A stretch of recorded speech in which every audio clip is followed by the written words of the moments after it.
Avant que la France ne bascule dans l'horreur du terrorisme, nous filmions un ministère au cœur des crises.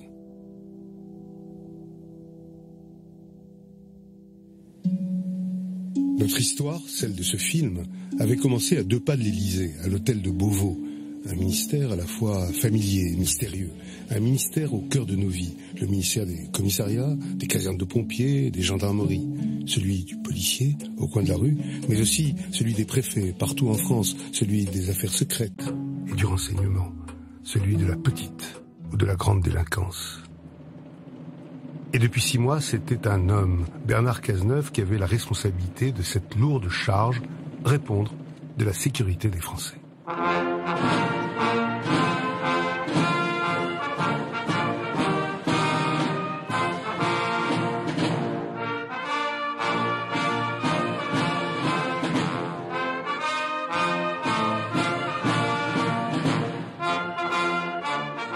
Ancien avocat, député maire de Cherbourg durant de longues années, passé par les affaires européennes et le budget, personne honnêtement ne l'attendait dans l'uniforme de premier flic de France.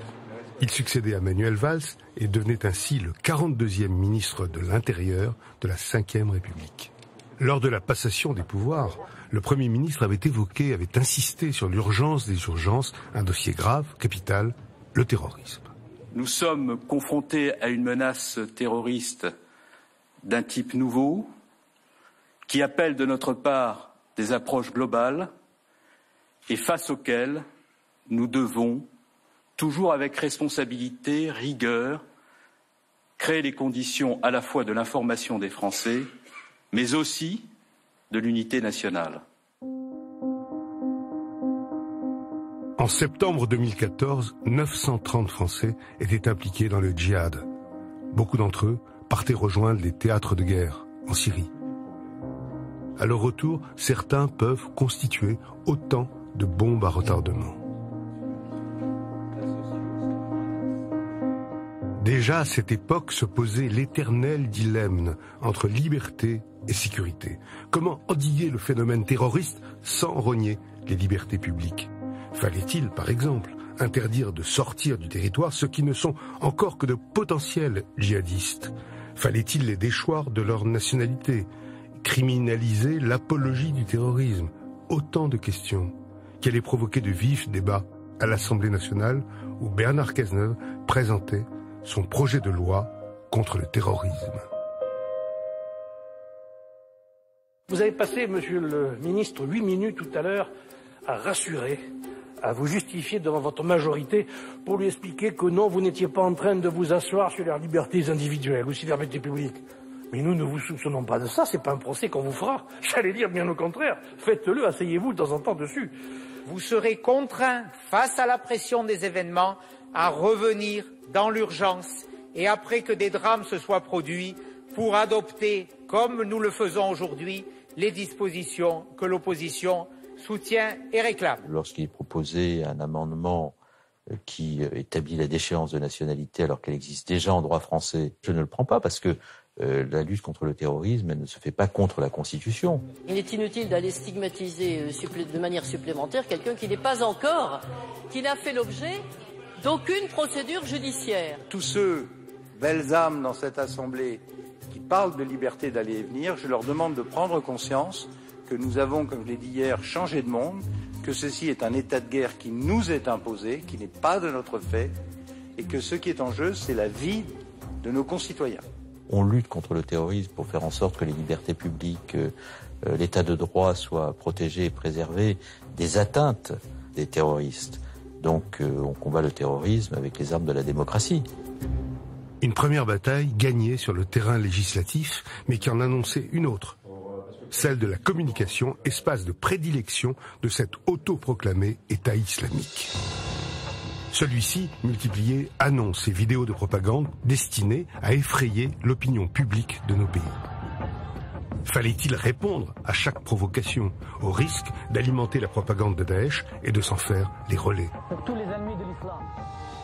Cette fois-ci, le communiqué provenait directement du porte-parole de l'État islamique. Et ce sont les Français, clairement, qui l'appellent à assassiner. Si vous pouvez tuer un infidèle européen, américain, en particulier le méchant et sale français, alors comptez sur Allah et tuez-le de n'importe quelle manière. L'organisation État islamique a lancé lundi un appel à ses partisans à tuer des citoyens, notamment américains et français, des pays formant la coalition internationale mise en place pour combattre le groupe djihadiste en Irak et en Syrie. Tu l'as, la dépêche? En fait, en réalité, c'est pas parce qu'ils font une vidéo que la menace grandit. La menace, elle est là. Encore que si, en fait. À la tentative de terrorisation, on répond par la force des démocraties. La force des démocraties, c'est les forces de sécurité. La force des démocraties, c'est d'être alliés. La France, les États-Unis, l'Europe. Et puis voilà. Il faut tenter un truc, puis il faut voir si ça tient debout. Laurent, je pense qu'on peut faire un anti-Roger-Giquel 1976. La France n'a pas peur. Oui, c'est pas mal. La France n'a pas peur. Commencez comme ça.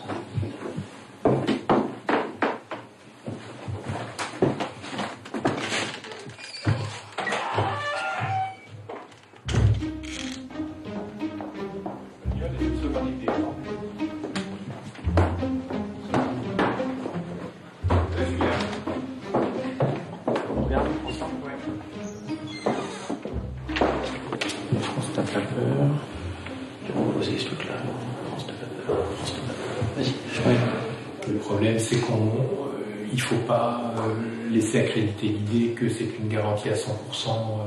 On a une phrase. C'est ce qu'il dit à chaque fois. Même si le risque zéro n'existe pas, nous prenons 100% de précaution.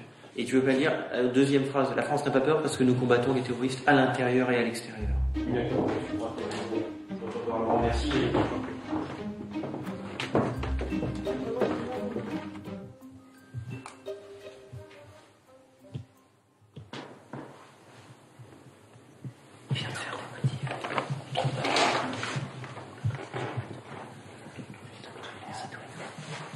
On n'avait pas mis la dimension explicitement la dimension de cohésion nationale.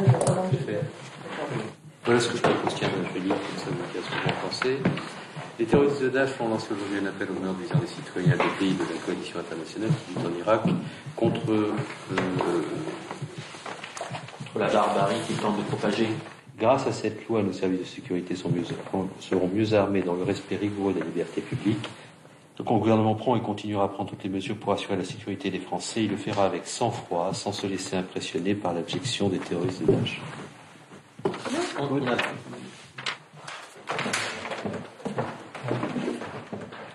La France n'a pas peur.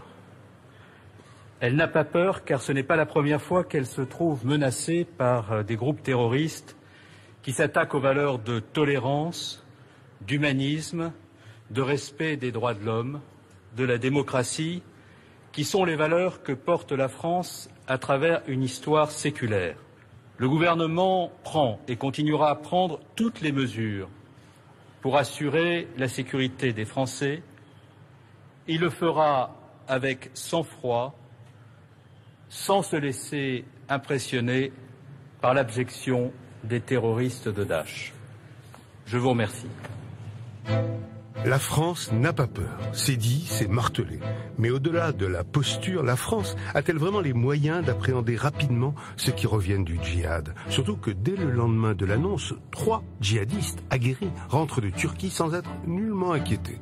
Cela s'appelle un couac, un vrai.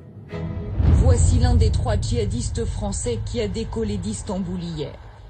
3 combattants de retour de Syrie expulsés vers la France par des policiers turcs. Et pourtant, ils ont effectué un vol comme n'importe quel autre passager. À leur arrivée à Marseille, les 3 hommes passent la douane sans être inquiétés. Comme n'importe quel client, ils louent une voiture et rentrent tranquillement chez eux. Scandale. Alors, pour ne pas laisser la polémique enfler, le ministre s'est rendu très vite à Ankara pour rencontrer son homologue turc.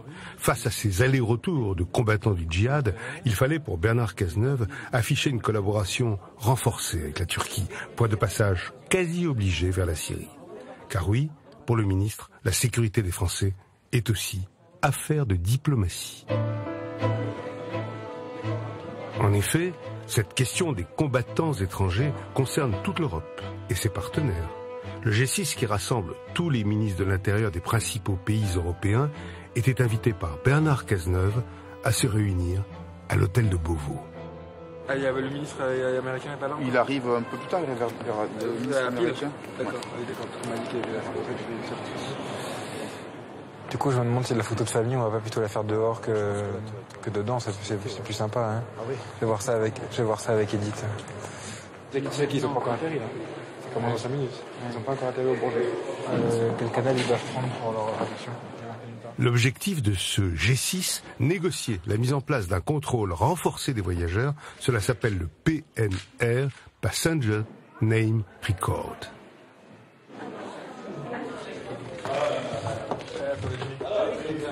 Nous avons proposé une solution qui consiste à exiger des voyageurs les cartes d'embarquement et de ne contrôler que ceux qui proviennent des zones à risque et seulement s'ils entrent dans des critères de risque. Contrôler l'identité des voyageurs, leurs allées et venues dans les avions et les aéroports. Mais jusqu'où? Jusqu'à quand? Et qui? Des questions posées directement à ce ministère, en charge notamment du contrôle des frontières. Ces frontières que franchissent ceux qui partent faire le djihad, mais aussi ceux qui le fuient. Ils sont des milliers à traverser la Méditerranée, transformés souvent en cimetières marins, car beaucoup y périssent. Érythrée, Somalie, Syrie et tant d'autres. Une partie atteint Calais, un port vers l'Angleterre rêvée, présenté comme un Eldorado, et c'est place Beauvau que l'on tente de répondre à cette grave crise humanitaire. On a peur, nous, tous les jours, d'être mis sur la défensive. Qu'est-ce que fait l'État? Et ça, c'est une position qui peut être très inconfortable. Et qui est la musique lancinante. Je pense qu'il y a vraiment une double attente sur la réponse humanitaire et la réponse en termes de sécurité, quoi. Les deux, bien montrer que c'est équilibré. Le contexte international est quand même ce qu'il est. Les gens sont traumatisés par le fait qu'on persécute, qu'on décapite et qu'on égorge les gens. Bon, donc, on est quand même fondé à les accueillir, ces migrants. C'est un énorme sujet sur le plan humain. L'asile et la réponse en termes d'asile est une réponse qu'on peut apporter. Il faut quand même qu'on montre aussi quelle est la différence entre la politique et celle de la droite. Alors affirmer un souci d'humanité au-delà du démantèlement des camps et des expulsions très nombreuses, oui. Mais à Calais, Natacha Bouchard, la maire UMP de la ville, dénonçait une situation intenable qui s'envenimait chaque jour. La cohabitation ne semblait plus possible avec des habitants exaspérés, exigeant toujours plus de sécurité.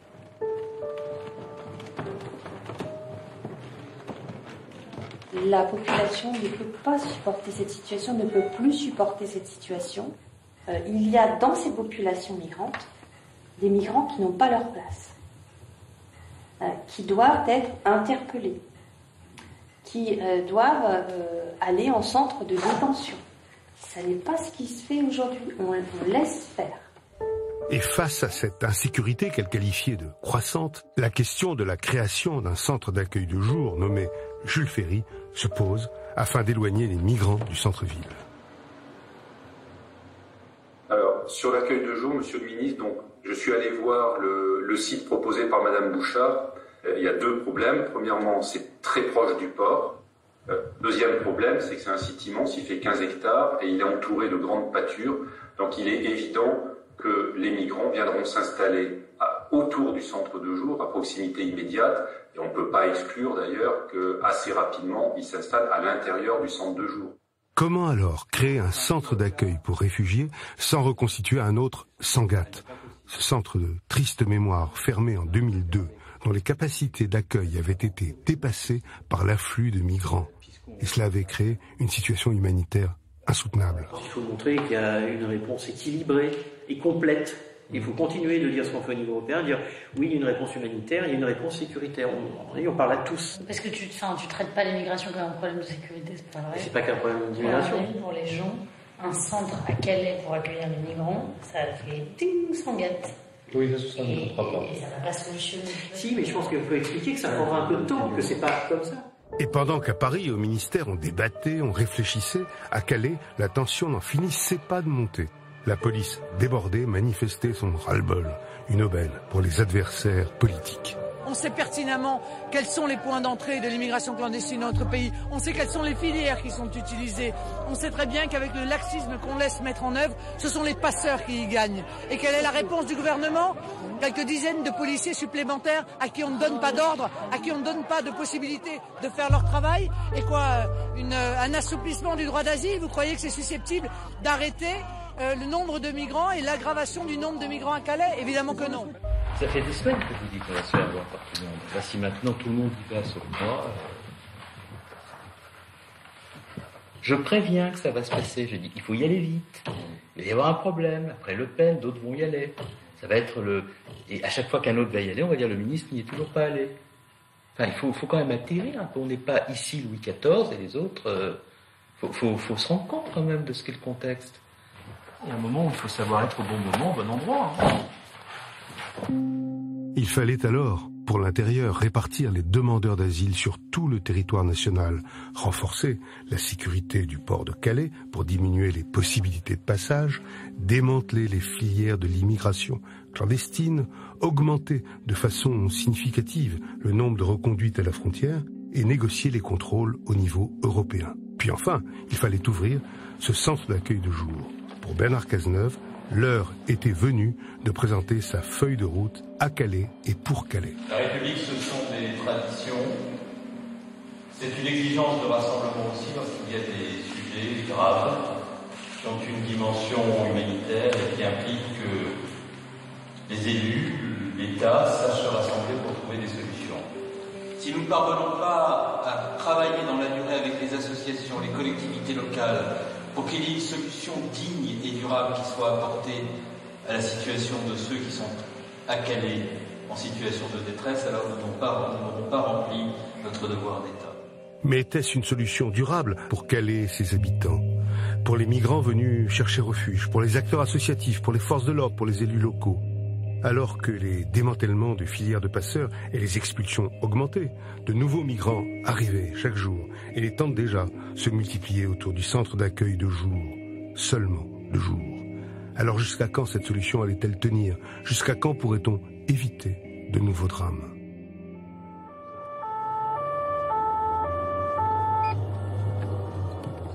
Calais, terrorisme et puis le reste, tout le reste, qu'il soit le ministère de l'actualité brûlante ou le ministère du quotidien, quel que soit le dossier à gérer, le ministère de l'Intérieur est toujours en prise directe avec la population. De la simple amende, en passant par la garde à vue, du tapage nocturne au dépôt de plainte, le commissariat de police fait partie pour une raison ou une autre du paysage des Français.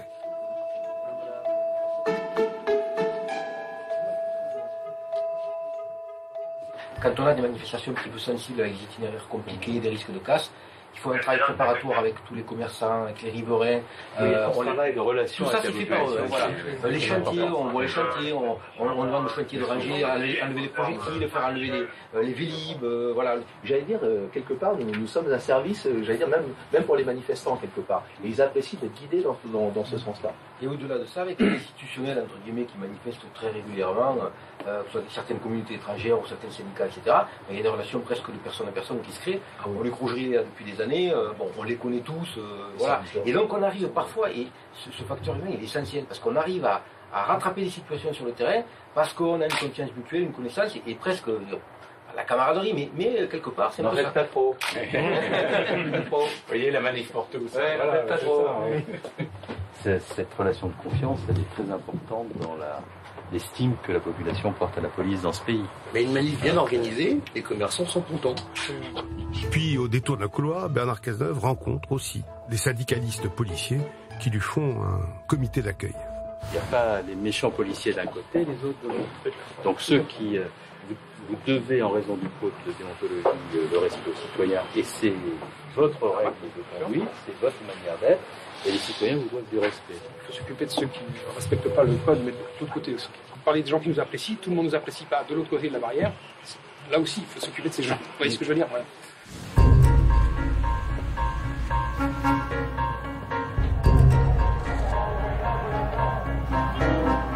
Une vingtaine de casseurs harcèlent les forces de l'ordre. Mission pour le GPG, dégager le centre de la ville. nouvelle mission, intervenir sous le signe de l'urgence pour faire cesser tous les troubles à l'ordre public et protéger et préserver l'intégrité des infrastructures.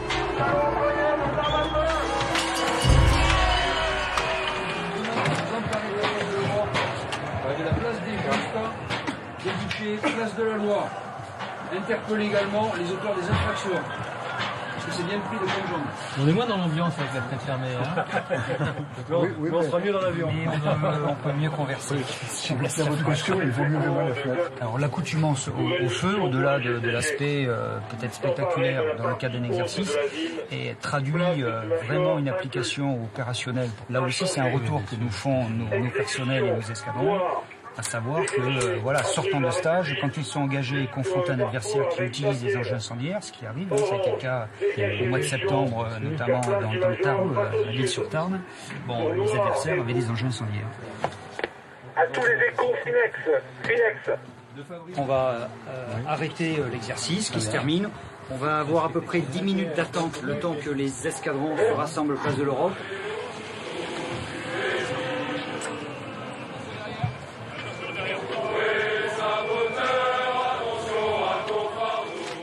Un exercice grandeur nature sous le regard attentif d'un ministre de l'Intérieur qui se veut proche de ses troupes.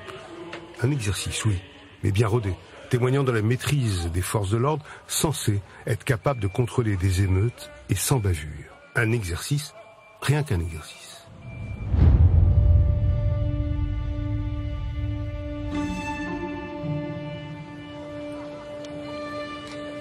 Il y a 4 camions par ici.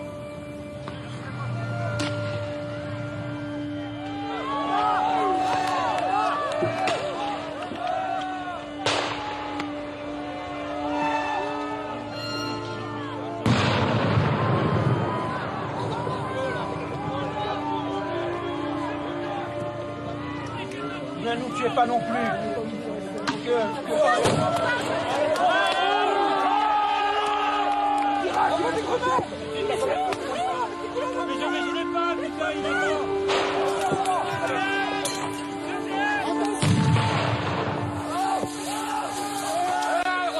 On récupère nos potes.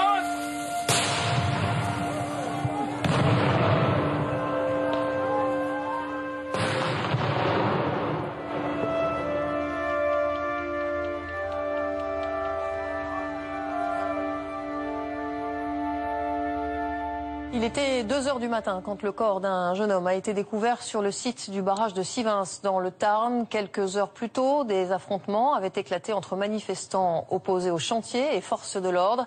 Difficile pour le moment d'établir les circonstances du drame. Une autopsie sera pratiquée demain.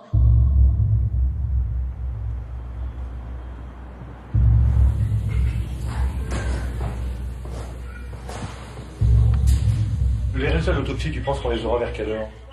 Ok, bon, écoute, on verra quand on aura les retours. Ouais, 13h30, ouais, enfin, ouais. D'accord. Le procureur devrait se manifester sur les coups de 17h30 ou à 17h30.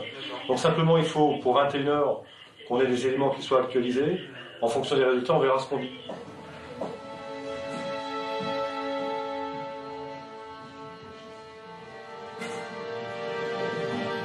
Le légiste ne peut ni affirmer ni infirmer, sur la base des lésions anatomiques relevées, que l'origine de la plaie proviendrait d'une grenade lancée depuis la zone où les gendarmes étaient retranchés. Les investigations sont en cours au laboratoire de police scientifique de Toulouse pour permettre de découvrir la présence de traces de grenades sur les prélèvements effectués sur la victime. Enfin, moi, je vois pas comment une grenade peut exploser à bout touchant. Ouais. Certains disaient que la grenade a pu se coincer dans le sac.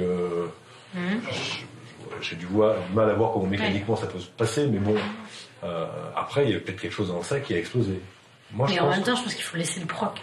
Ah mais je suis entièrement d'accord. Et puis, le PROC déjà comprendrait pas qu'on se positionne sur certains sujets judiciaires. Général. Patron général. Ça va? Bien et vous-même? Très bien.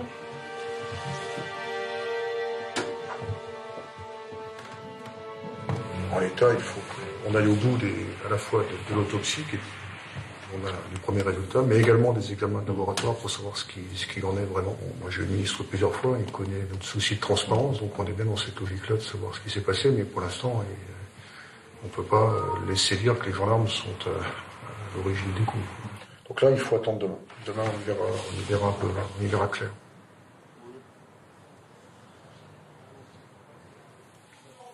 Je vous fais également un dossier avec des photos.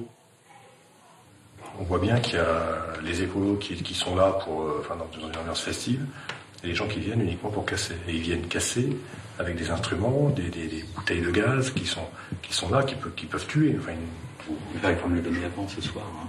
Oui, mais dès que je les ai... La question au gouvernement, c'est à 15h. Hein.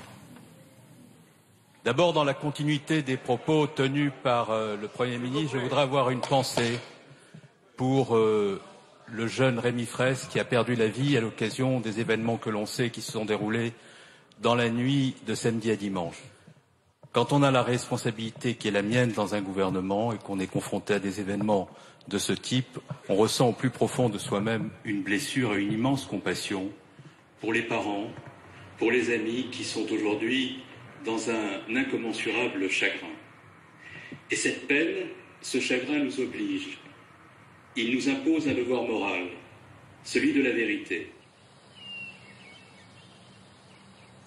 Ça va être une tornade médiatique très vraisemblablement, mais il ne faut pas méconnaître en interne aussi, il va falloir le gérer. Et puis, dans l'absolu, quand tu as un gendarme ou un policier qui est responsable de la mort de quelqu'un, même si c'est la faute à pas de chance, les gars, ils sont pas bien. Quoi. Et j'en ai vu plus d'un. Donc, c'est pour ça que j'ai trouvé que la réponse du ministre était bien, parce que tout ministre de l'Intérieur qu'il est, il dit, vous savez, je suis en responsabilité, moi ça me marque, quoi. Et ben pour le gendarme, ça sera exactement pareil. Donc je pense qu'il faut aussi être sur ce registre-là, même si c'est pas ce qui permettra d'en sortir, et là je suis d'accord avec toi, il y a d'autres choses, l'enquête, parce que plus jamais ça. Moi j'ai entendu le père dire, c'est pas un violent, et sa compagne aussi, qui on le voit dans les revues de presse, il a été avec les gens violents, mais il n'était pas équipé. Ouais. Je sais pas ce que c'est.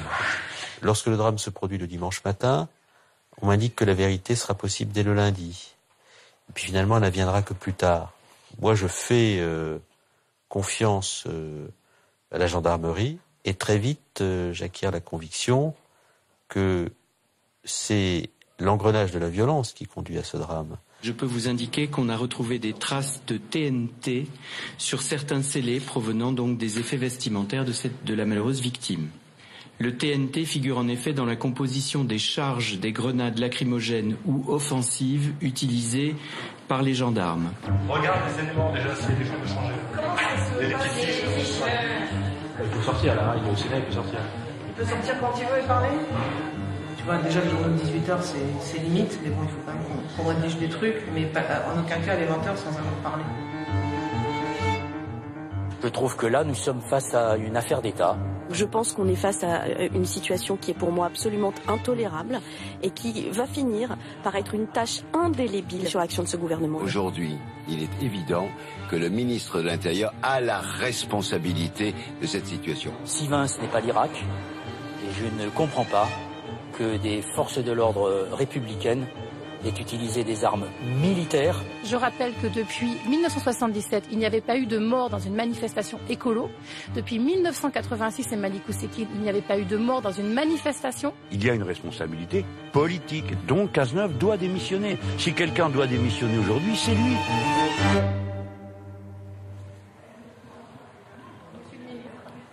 J'ai décidé, compte tenu des éléments qui ont été communiqués par le procureur de la République, et quand bien même l'enquête qui a été engagée ne témoignerait à la fin d'aucune faute, d'engager dès aujourd'hui une inspection générale de l'inspection générale de la police nationale et de l'inspection générale de la gendarmerie destinée à déterminer les conditions d'utilisation de ces projectiles dans le cadre d'opérations de maintien de l'ordre. Ce n'est pas un peu disproportionné d'utiliser ce type d'armes offensives. Trouver un équilibre entre soutien aux forces de l'ordre et soutien à la famille de la victime et tenir face aux accusations de ceux, alors alliés politiques, qui réclamaient désormais la démission du ministre de l'Intérieur. Face à la presse, la légitimité de Bernard Cazeneuve était ébranlée. connaît par cœur, il va regarder les trucs très précisément, de manière très méticuleuse comme d'habitude. Il va se faire expliquer les choses au fond. Et puis il va prendre toutes les mesures utiles, y compris s'il faut redimensionner l'usage des armes, lesquelles, comment, quelles circonstances, la chaîne hiérarchique du commandement. Il est capable de descendre dans des détails dont on n'a même pas idée.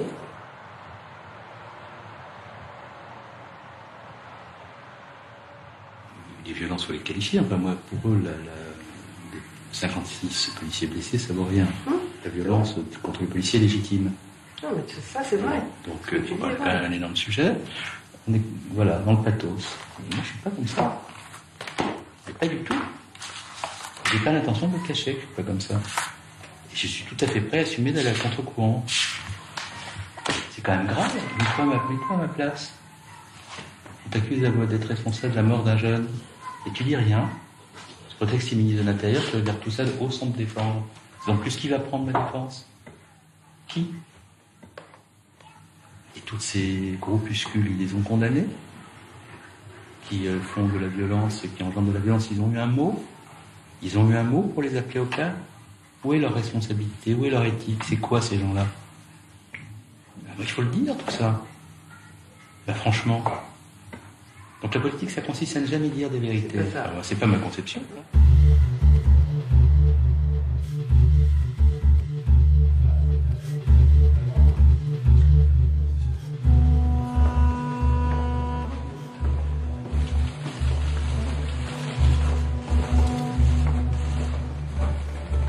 Quand un jeune homme de 21 ans meurt dans une opération de maintien de l'ordre, c'est un échec. Et je n'ai jamais cherché sur cette affaire-là, ni à occulter les responsabilités, ni à faire diversion, ni à masquer ou à dissimuler des choses. J'étais dans cette obsession de la vérité et dans une considérable émotion. Et quand vous êtes dans cette situation-là, j'ai déjà eu l'occasion de l'expliquer, mais ça n'intéresse pas ceux qui ont déjà décidé d'écrire la fin et de porter les jugements. Mais la victime dans cette affaire, c'est Rémi Fraisse.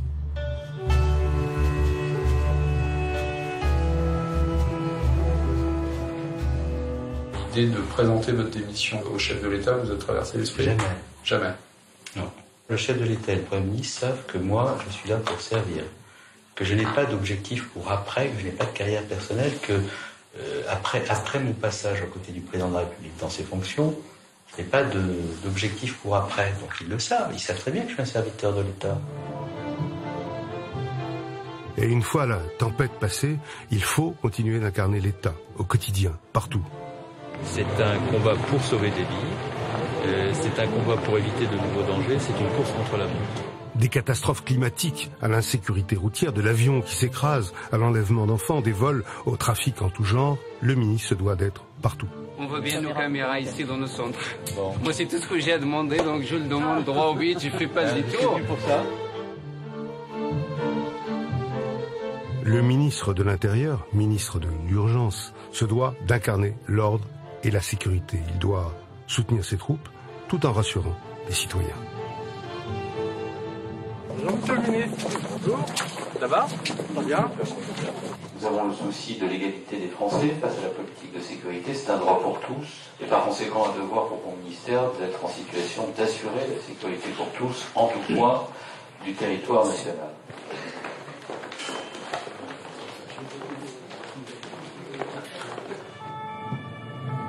Ce ministère est le ministère de l'aval.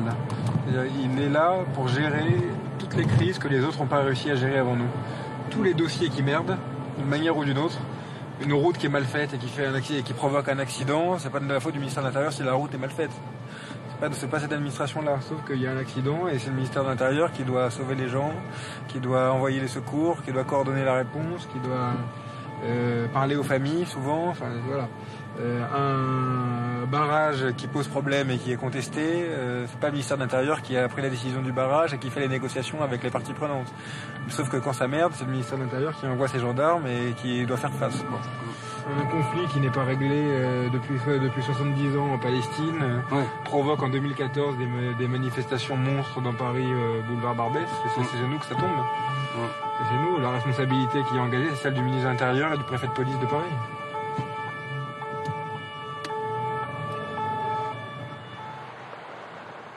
Un ministère au cœur des crises qui se cumulent, se chevauchent, se multiplient dans un climat où ce que l'on appelle le vivre ensemble se fragilise. La situation des musulmans de France pris en étau entre une recrudescence des actes et des discours islamophobes et une montée en puissance de la radicalisation religieuse inquiète l'hôtel de Beauvau. Sur l'agenda de Bernard Cazeneuve, qui est aussi ministre des Cultes, rencontre avec le ministre algérien des Affaires religieuses. Au programme, la formation des imams de France.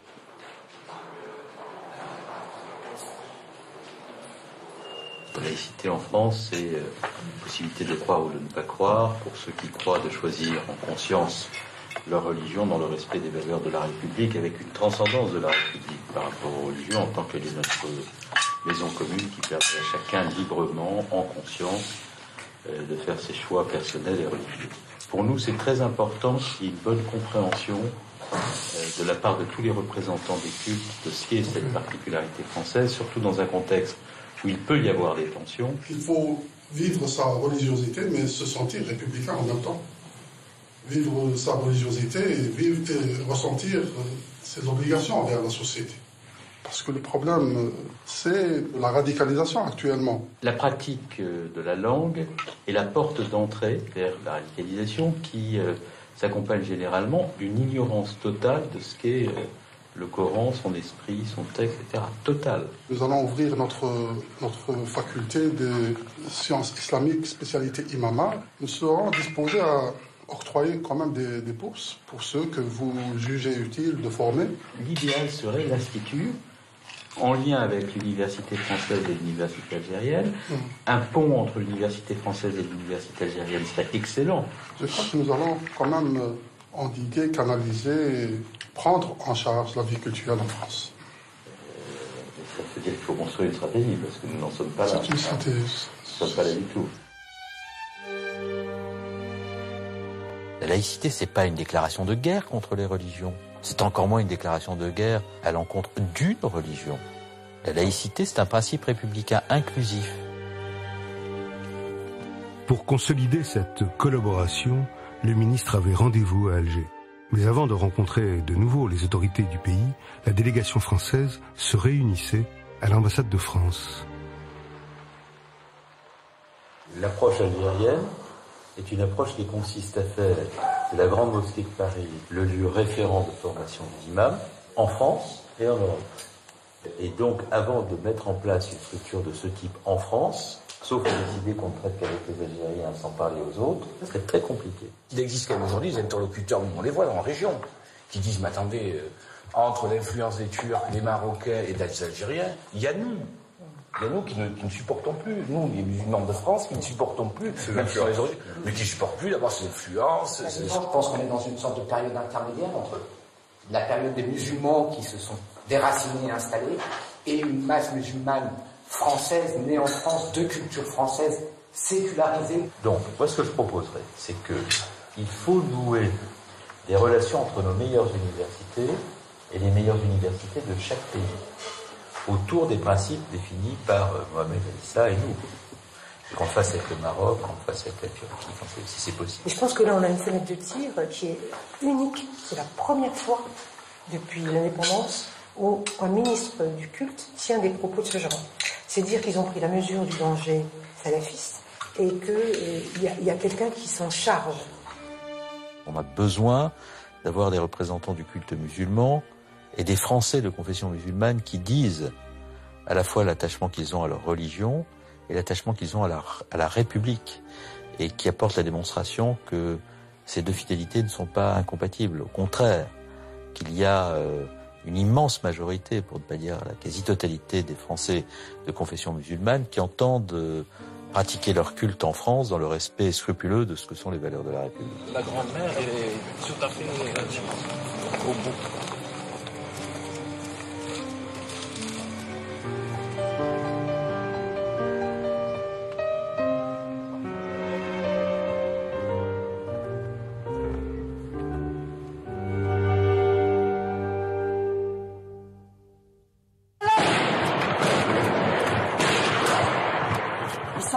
cherche une scène, ils sont là.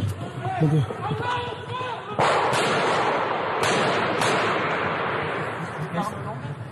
Baissez-vous. Bougez pas, bougez surtout pas. On les a déjà pris.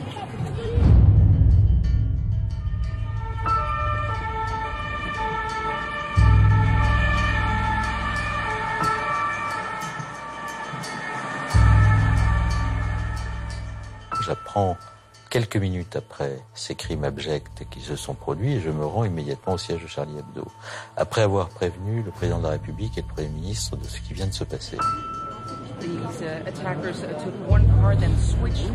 Je vois ce que l'on sait, c'est-à-dire un drame, une horreur, une abjection, une violence, une tristesse, un effroi. Il y a un acte d'une exceptionnelle barbarie qui vient d'être commis ici à Paris contre un journal. Un journal, c'est-à-dire l'expression de la liberté. Contre des journalistes qui avaient toujours voulu montrer qu'ils pouvaient agir en France pour défendre leurs idées et pour avoir justement cette liberté que la République protège. Ce que redoutait le ministère depuis de longs mois venait hélas finalement de se produire. Une cellule interministérielle de crise fut immédiatement activée au sous-sol de la place Beauvau.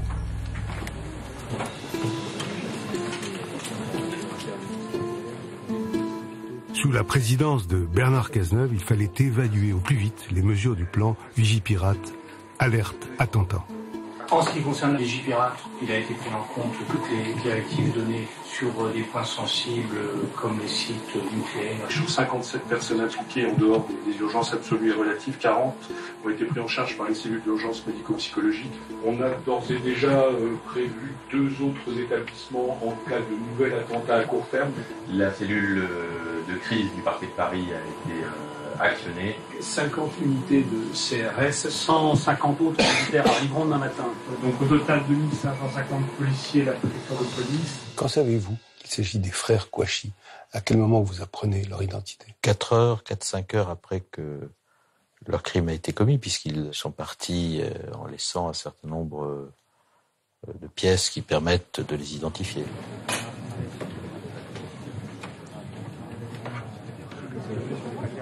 Carte d'identité retrouvée dans leur voiture abandonnée, oui. Pour les services de renseignement, les frères Kouachi étaient tout sauf des inconnus.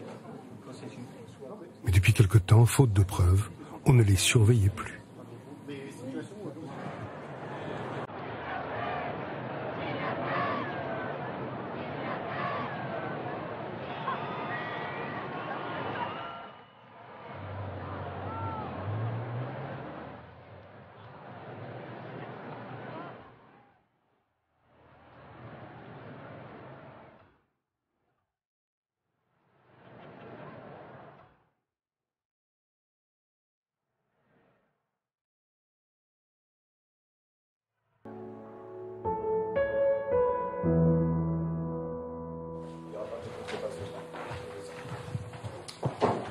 Bien, alors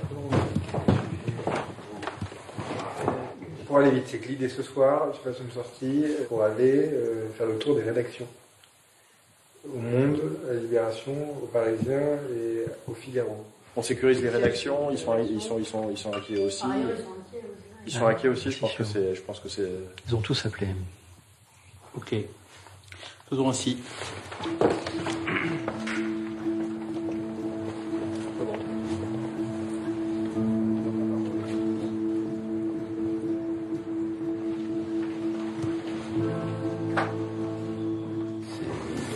Vraiment la liberté qu'on atteint à travers vous. À travers des policiers, c'est aussi le droit, l'État, la démocratie, la liberté.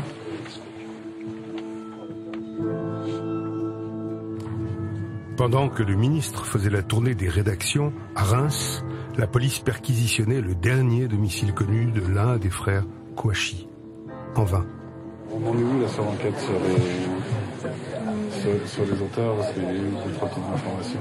Je suis moi soumis à une obligation d'extrême prudence quant aux informations qui qui sont véhiculés sur l'enquête. Puis la responsabilité, c'est aussi une parole publique millimétrée, dans un contexte où les informations, encore une fois, doivent être justes et où elles doivent être diffusées que dès lors qu'on est assuré que leur communication ne compromet pas l'enquête. Pour le ministre, il fallait communiquer, oui, mais sans trop en dire, alors que la traque continuait, que la rumeur allait bon train et que le danger persistait.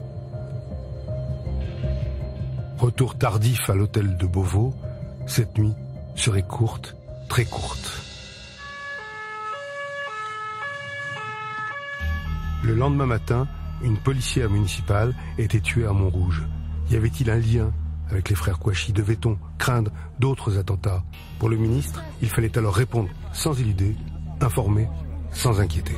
Les informations concernant les faits très graves qui se sont produits hier et ce matin vous seront communiquées à mesure qu'elles seront établies, ces informations, et qu'elles seront certaines. Et encore une fois, j'appelle chacun à la maîtrise, à la retenue et à la responsabilité.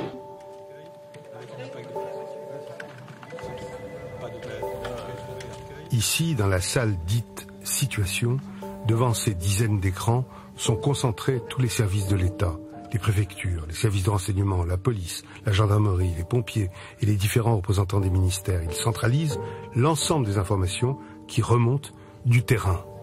Par contre, on a des infos sur le véhicule qui a été retrouvé à Arcueil ou pas? Non, j'en ai pas. On n'a pas. Moi, je préfère attendre un peu que ce soit sûr parce que sinon, ça va s'affoler. Ah, d'accord. D'accord. Vaumoise. Ok.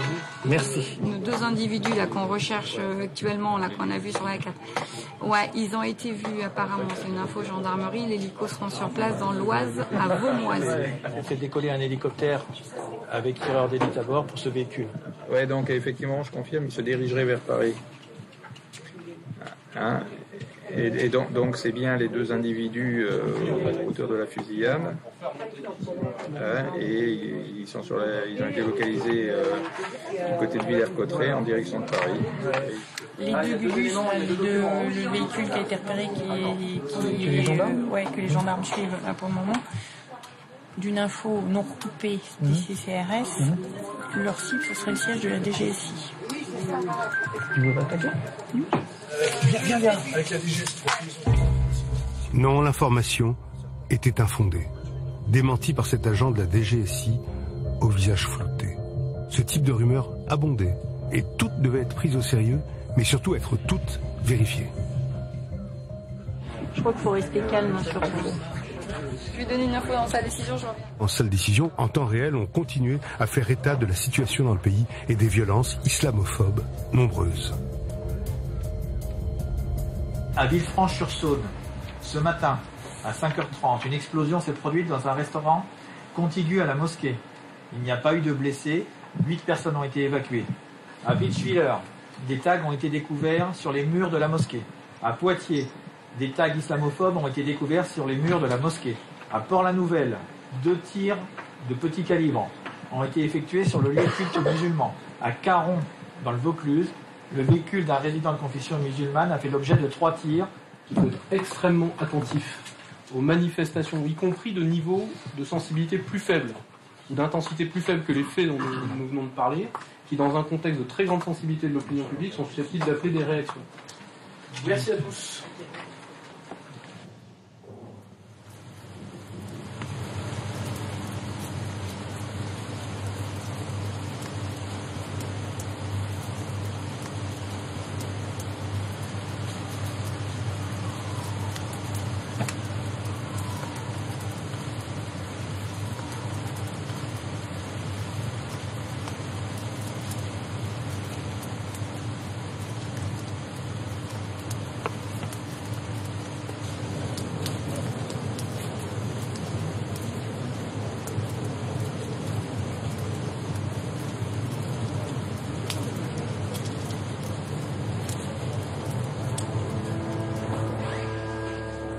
Derrière cette porte, une petite salle, nommée le fumoir. Là, le ministre y avait réuni les chefs de la police et de la gendarmerie, les patrons du RAID et du GIGN, ainsi qu'un représentant du parquet antiterroriste de Paris, chargé de l'enquête. C'était une première. Et c'était ici qu'allaient être décidées et coordonnées jour et nuit toutes les actions. Il va se mettre en contact ensuite avec la gendarmerie. Donc je réunis tout le monde et j'indique que nous sortirons de cette petite salle qui s'appelle le fumoir et qu'après que nous aurons mis hors d'état de nuire tous ceux qui ont cherché à nous frapper et que chaque opération doit être sous ma responsabilité, rigoureusement et précisément organisée et mise en œuvre. J'entends un fonctionnement intégré, 24 heures sur 24, avec des gens qui se parlent et sont dans le détail des choses.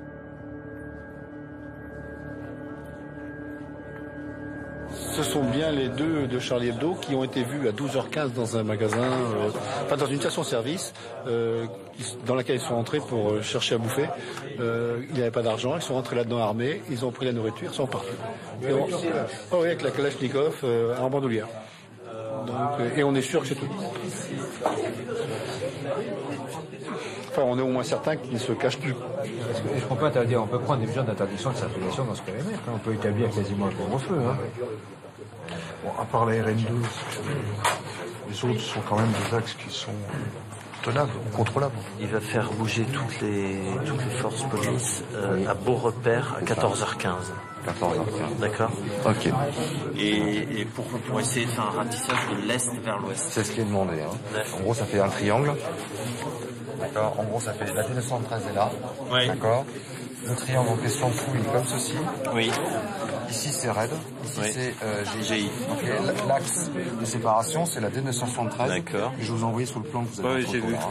D'accord. Et l'idée, c'est de partir d'ici d'est, ratisser en ouest. Ici, le ministre est informé, seconde après seconde. Les CRS on sera à 15h, à 136 effectifs engagés, 5 docks. Dès qu'on est prêt, vous êtes d'accord avec les gendarmes. Je vais vous donner le top départ des fouilles, vous me donnez. D'accord. Bernard Cazeneuve était en lien permanent avec le président et le Premier ministre. Tous deux étaient tenus au courant en temps réel de l'évolution de la situation sur le terrain et des décisions stratégiques qu'ils devaient avoir à prendre ensemble. Véhicule Laguna a été aperçu de couleur gris-vert, a été aperçu sur l'autoroute 1 en direction de Paris. 2 individus type NA à bord. On n'a pas d'autres éléments, si ce n'est le début de la plaque d'immatriculation qui commence par November Alpha. Conducteur cagoulé. Conducteur cagoulé. Donc décollage immédiat de l'hélico appui-feu, d'accord. Vous mettez aux ordres de la SIC Paris et vous vous rendez compte immédiatement. Et nous déployons le jeudi après-midi énormément de forces en Seine-et-Marne, dans le Val d'Oise. Mais en même temps, nous avons des informations selon lesquelles ils se sont débarrassés de leur véhicule, qu'ils ont mis dans une casse. On me dit que la voiture a été abandonnée, là, le PIO. Alors ce n'est pas confirmé, on n'a pas l'entrée. Donc la question se pose de savoir si stratégiquement on désarme ou pas notre dispositif en Seine-et-Marne et dans le Val d'Oise. Et à ce moment-là, nous prenons une décision stratégique dans la nuit du jeudi au vendredi qui consiste à maintenir tout le dispositif. Toute la nuit. En complément de cet engagement au sol, on confirme l'engagement de moyens aériens avec un travail apporté sur les moyens thermiques, sur les zones voisines. On va aller rechercher une signature thermique, soit de voiture, soit de corps humains, des terroristes qu'on recherche. L'idée, c'est qu'on ne lâche pas le dispositif, même si on n'a encore rien fait. Donc, tant qu'on est dans le secteur et tant qu'on a des suspicions, on peut penser que ces gens sont dans ce grand secteur nord-est, disons, on se met en condition d'avoir cette nuit présence effective et demain matin des relèves sur place. C'est conforme. Oui. D'accord. Nous avons raison de le faire puisque le lendemain, ils sortent de la forêt et partent à l'imprimerie. C'est les 2 mecs qui ont braqué le véhicule. Le véhicule a été retrouvé à... Voilà, exactement. Ok, alors attendez, quittez pas. 2 individus retranchés dans une imprimerie. Donc c'est 2 individus retranchés dans une imprimerie. CTD, 27 rue Clément Adair. 27 rue Clément Adair, sur quelle commune là ? Sur Damartin-en-Goël. 3 impacts sur le véhicule gendarmerie. Prise d'otage en cours dans une entreprise de Damartin-en-Goël. Voilà. Une voiture volée ce matin. Voilà. Blessure due au tir de riposte des gendarmes avant le retranchement. C'est possible. Ouais. Non, quand je te dis, et les 3 escadrons font mouvement. D'abord, dans un premier temps, c'est la gendarmerie de Dammartin qui est autour, mais elle n'a pas les moyens ni de conduire un assaut, ni de résister au feu des frères Kouachi. Donc nous envoyons le GIGN, et immédiatement la décision est prise de l'envoyer, et le directeur général du GIGN, ainsi que le directeur général de la gendarmerie, se rendent sur place.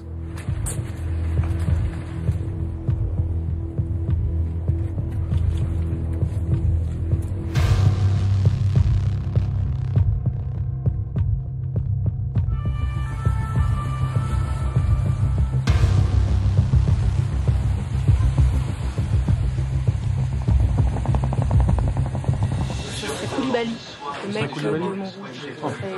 Chacotage, peut-être un des Allemands, ils savent pas trop. La zone de défense Paris met en place une coordination des moyens aériens. Ouais, un ami.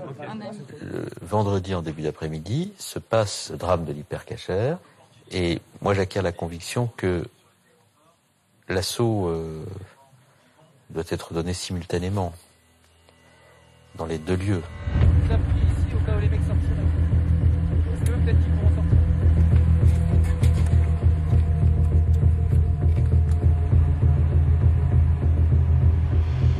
C'est marqué BFM. Non, mais c'est marqué sur BFM, le plein écran, un assaut lancé à Dammartin. Koulibaly, il avait dit, si vous attaquez Dammartin, moi je tue les otages. Donc pour cette raison-là, il faut que nous soyons en situation d'intervenir très vite. Très vite, mais très vite aussi, la télé annonça en direct l'assaut de Dammartin. La vie des otages de l'Hypercacher était désormais en jeu.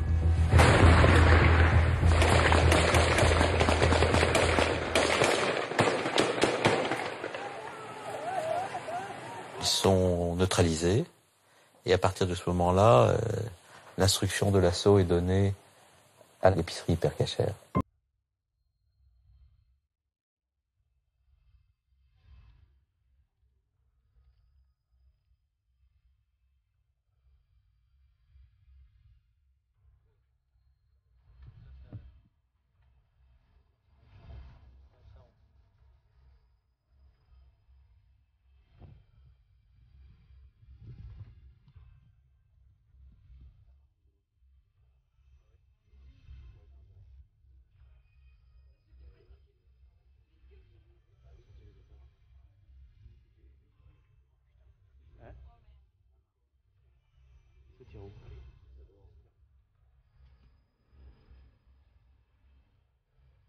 Envoie-moi un véhicule, j'ai un fonctionnaire blessé avec une balle très bien. Deux ambulances, s'il vous plaît, deux ambulances.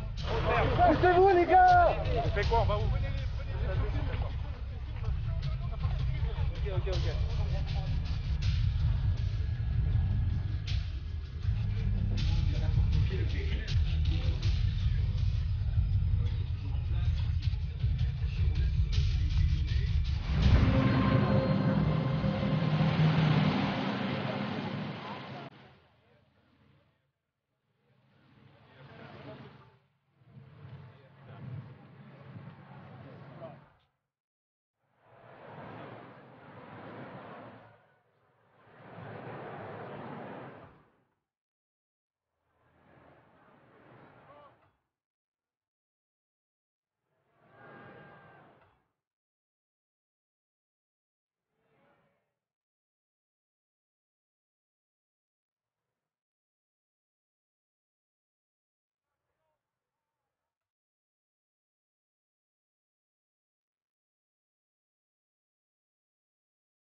Place de la République, les noms des victimes de l'Hypercacher allaient rejoindre ceux des morts de Charlie Hebdo.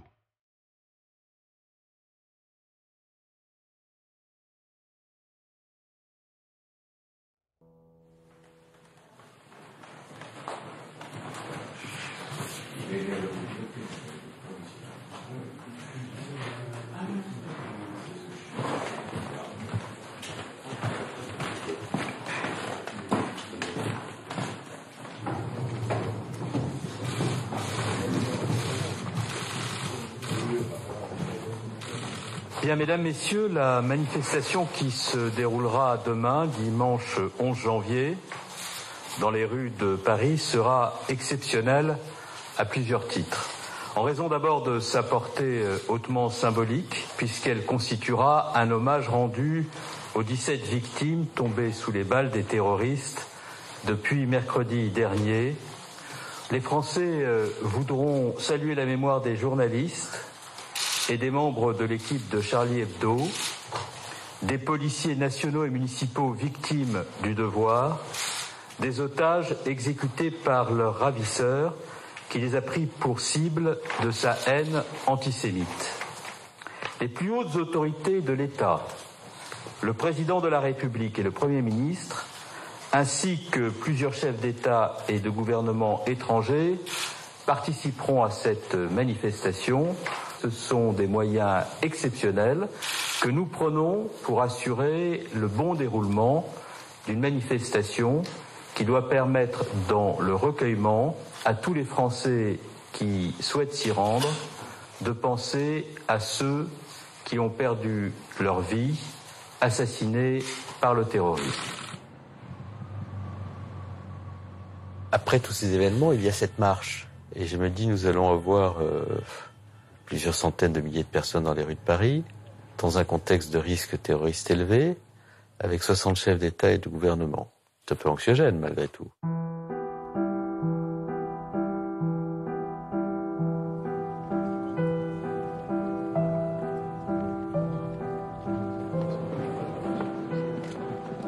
Je suis absolument certain qu'il ne se passera rien. Mais ça ne m'empêche pas, cette grande confiance, d'avoir une petite méfiance. Mais je suis sûr qu'il ne se passera rien parce que la France n'a pas peur. Et quand je vois tous mes homologues ministres de l'Intérieur venir pour cette conférence européenne à Beauvau le matin, avec cette émotion, cette solidarité, je sens que non seulement la France n'a pas peur, mais que la France n'est pas seule.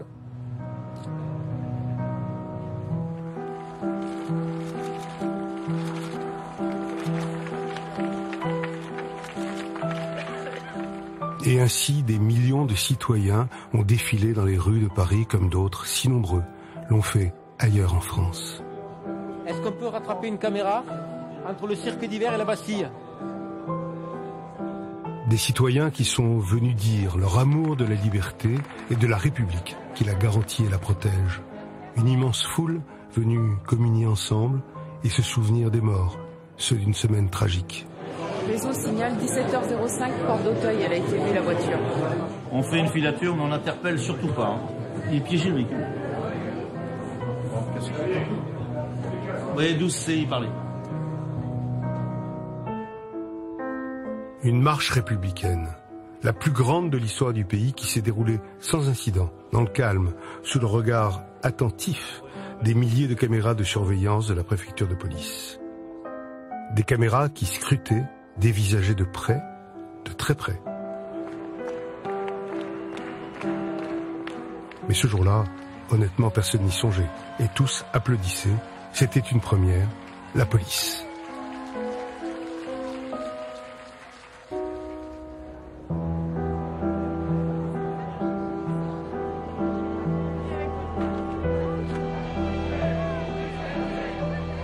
Non, il reste plus personne. Il n'y a plus personne. Voilà, donc c'est fini.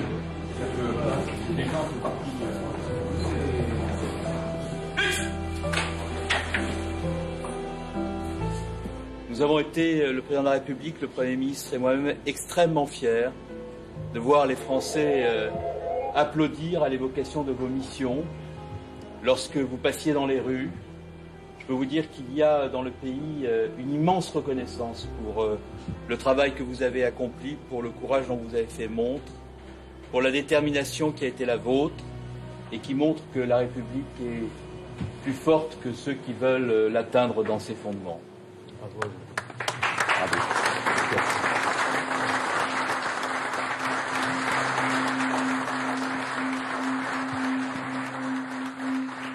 Ainsi, notre film se termine dans la soirée du 11 janvier 2015. La question de la menace terroriste, elle, perdure. Cela nous concerne tous. Cela concerne aussi nos libertés. Jusqu'où l'État est-il prêt à aller pour nous protéger? Jusqu'où devons-nous aller pour défendre la République?